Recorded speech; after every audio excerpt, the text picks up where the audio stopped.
como é que uma equipe que fez o incrível Matrix se reuniu novamente para entregar uma saga épica de ficção científica e acabou fazendo O Destino de Júpiter? Apesar do enorme talento por trás desse filme e mesmo com um elenco estreladíssimo, essa saga foi um tremendo fracasso e uma possível franquia nunca aconteceu. O que é que aconteceu aqui que foi tão ruim que fez uma das suas principais estrelas ganhar o prêmio de pior ator do ano no mesmo período em que ele ganhou o Oscar?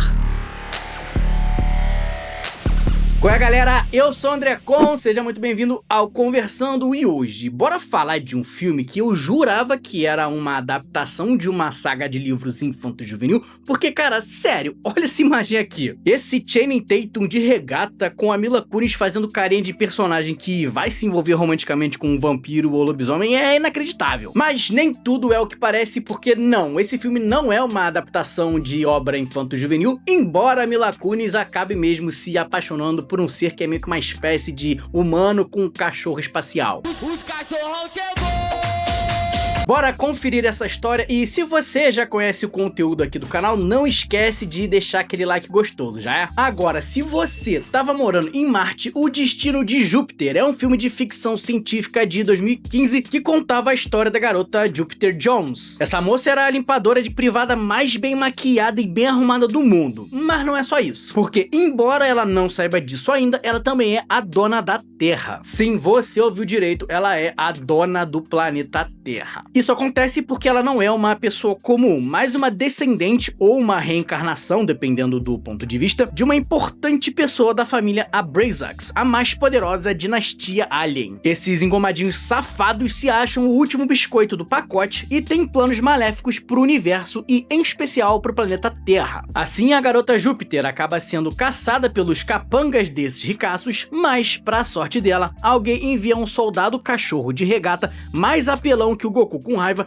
pra protegê-la, e juntos eles passam a desvendar o que cacetas está acontecendo aqui. Pareceu completamente confuso e esquisito? É, porque é mesmo, embora eu ache que esse filme aqui tinha alguns temas bem interessantes e, digo mais, tinha bastante potencial, tá? Só que a história acaba sendo tão confusa e às vezes até mesmo aleatória que isso aqui foi o melhor da sinopse que eu consegui trazer pra vocês. Bom, pra essa confusão toda chegar nas telas do cinema, os primeiros passos foram dados lá no ano de 2009, que foi quando o Jeff Robinov mandou um alô para as irmãs Wachowski com o plano de criarem uma nova franquia de ficção científica, algo inédito e que não fosse baseado em nenhuma marca existente. Não demorou muito e as irmãs Lana e Lily Wachowski, que são as criadoras de Matrix e que depois também escreveriam V de Vingança, logo aceitaram essa proposta. Esse Jeff Robinov, na época, ele era o presidente da Warner, e guarda essa informação porque ela vai ser importante já já, tá? Nessa época, as irmãs Wachowski começaram a pensar em tudo: personagens, universo, lore, a mensagem que elas queriam passar, mas ao mesmo tempo elas também estavam ocupadas com uma outra obra que elas tinham que fazer antes de Destino de Júpiter, que era o filme A Viagem com o Tom Hanks. Aliás, esse filme da viagem que eu até gosto, tá? Mas os executivos da Warner estavam cagando pra minha opinião. E o problema aqui é que esse filme acabou sendo o segundo flop seguido das irmãs nas bilheterias. Ali em 2008, o filme do Speed Racer tinha sido recebido também com avaliações medianas e tinha arrecadado somente 93 milhões de um orçamento de 120 milhões. Ou seja, aquela confiança do público no trabalho dessa dupla parecia que já não era mais a mesma. E isso começou a ressoar dentro dos corredores da Warner na época que esse filme aqui estava sendo produzido. Desse jeito, antes mesmo das filmagens começarem, o orçamento inicial que tinha sido determinado para esse filme aqui foi alterado. A Mila Kunis falou que esse épico de ficção científica teve um orçamento cortado pela metade. E nessa mesma entrevista, ela também contou que sabia que o filme ia fracassar antes mesmo das câmeras rolarem. Fofoca da atriz, tá? Não é minha, não. E uma outra coisa que ela acrescentou foi que, por conta desse orçamento cortado, o filme acabou sendo impactado diretamente e a ideia acabou saindo bem diferente do que era o original. Mas bem, com ou sem dinheiro, esse filme aqui tinha que sair do papel de qualquer jeito. E aí veio o problema com o tal Jeff Robinov, porque ele era o cara forte da Warner ele tinha idealizado esse projeto aqui, foi ele que aprovou os figurinos, as coreografias, o elenco, mas ele acabou saindo antes do começo das filmagens. Aliás, não só do filme, tá? Ele saiu da Warner por completo. Ele era a maior ligação do estúdio com as Wachowski, que estavam lá com um contrato assinado e um filme para produzir, só que o que dizem por aí é que elas não eram muito fáceis de se trabalhar. E aí, por conta dessa saída do Jeff Robinov, elas acabaram se isolando e as coisas não saíram muito bem, porque não tinha ali uma integração coesa entre as realizadoras desse filme e a galera do estúdio, o que resultou num filme que acabou indo muito além do orçamento planejado. E eu sei que nesse momento você quer saber quanto a mais acabou saindo desse filme, mas isso é coisa de fofoqueiro e eu não tô aqui pra fazer fofoquinha dizendo que o custo de maneira inacreditável acabou aumentando em mais de 50% do que o que estava previsto. Aqui é um trabalho sério, tá? Então sem gracinha. Aliás, quem também não tava de gracinha era o elenco desse filme, tá? Porque ele era pesadíssimo, meu irmão. Mila Kunis, Channing Tatum, Sean Bean e Eddie Redmayne. Bom, com esse elenco incrível e com um orçamento gordo, as filmagens aconteceram sem muito mais problemas, até que chegou a hora de fazerem sessões testes. Quem quer que tivesse nessas sessões não gostou do que viu e a Warner deu uma segurada no projeto para reformular algumas coisas, inclusive os efeitos visuais que não estavam completos. E aí esse filme, que era um tremendo blockbuster que estava previsto para estrear no verão, porque é o momento que atrai mais pessoas para o cinema,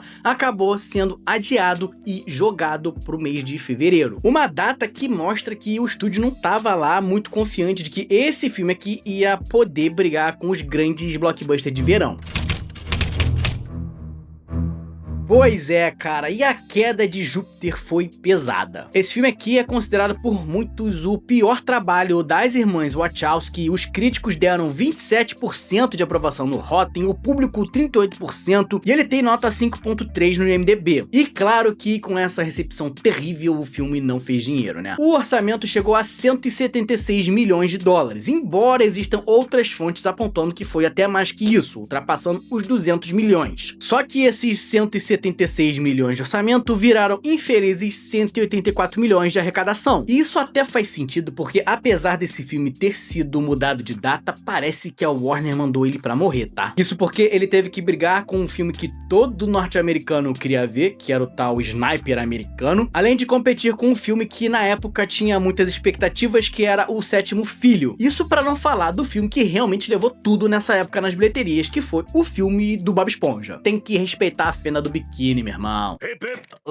Bom, e aí não teve jeito, né, cara? De todos esses filmes que eu falei aqui, O Destino de Júpiter só ganhou de O Sétimo Filho no seu final de semana de estreia e acabou dando um belo prejuízo pra Warner. Mas aqui, será que era pra isso tudo mesmo? Cara, eu sinceramente já vi muita coisa pior. Eu não acho que esse aqui seja um grande filme, mas eu acho que as críticas são um tanto quanto exageradas. E se tem uma coisa pra mim que fica bem clara nesse filme aqui, é o seu potencial desperdiçado. Porque pra mim é evidente que esse filme tinha uma história interessante, com temas intrigantes que poderiam até mesmo desembocar em bons debates e reflexões, e eu até acho que ele começa bem, tá? O filme é bonito pra caramba, tem uma sequência de ação e destruição na cidade que é bem divertida, então nos primeiros 40 minutos eu tava até empolgado. Aliás, um erro que eu também cometi quando eu tava assistindo A Quinta Onda, que é um filme que começa bem e depois dá uma caída, e eu acho que aqui é parecido, porque os grandes problemas desse filme aqui começam a aparecer ali depois dos 40 minutos. Vamos começar falando daquele saco de batatas, também mais conhecido como a protagonista desse filme. Cara, desculpa, a única coisa que ela faz é ser aquela donzela em perigo ao longo do filme todo. A personagem Júpiter, cujo nome é literalmente o que tá no título do filme, fica sendo jogada pra lá e pra cá pelo plot igual um saco de batatas e não faz nada além de ficar em perigo pro Channing Tatum poder salvar ela.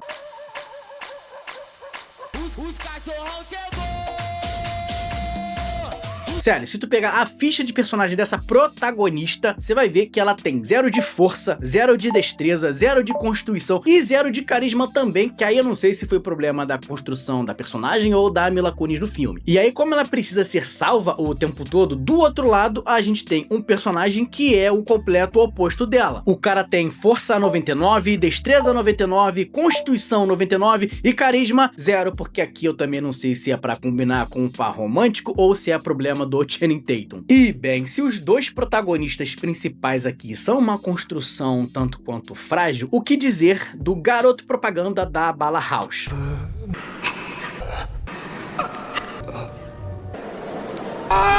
Porque assim, gente, ele simplesmente não faz nada no filme também. A única coisa que ele faz no filme inteiro é matar um capanga e ficar conversando com a família encrenqueira dele. Então, quando ele tá em tela e ele quer fazer alguma ameaça, simplesmente não cola, porque ele não fez nada que realmente tivesse algum impacto ao longo do filme. É o famoso cachorro que ladra não morde, mas aí você usar esse tipo de personagem pra ser um vilão intergaláctico fica um pouco complicado. Aliás, olha só as voltas que a Terra plana dá, meu amigo. Foi por conta desse papel que o Ed Redmayne ganhou o ingrato prêmio Framboesa de Ouro por pior ator coadjuvante. O que é uma loucura de se pensar, porque nessa época o cara tinha simplesmente levado o Oscar de melhor ator pelo seu trabalho em A Teoria de Tudo e ainda ia ser indicado para ganhar outro Oscar logo depois por A Garota Dinamarquesa. Coisa de doido, cara, coisa de doido. Ah, e falando em doido, o que dizer da conclusão desse filme, gente? Porque assim, quando o filme começa, a gente vê a Júpiter lá odiando a vida dela de limpar banheiro, de ser uma completa pobretona, sonhando com uma mudança, e aí depois que o filme todo acontece, a mulher vira dona do planeta Terra e o que ela volta a fazer é limpar privada? Calma aí, cara, se eu sou dono do planeta Terra, eu te garanto que eu não vou estar limpando privada, cara. É um detalhe pequeno do final e eu posso estar sendo um pouco chato? Acho até que sim, mas eu acho também que é pedir demais da minha suspensão da descrença. E pra fechar, minha insatisfação com essa narrativa tem esse diálogo extremamente constrangedor. I have more in common with a dog than I have with you.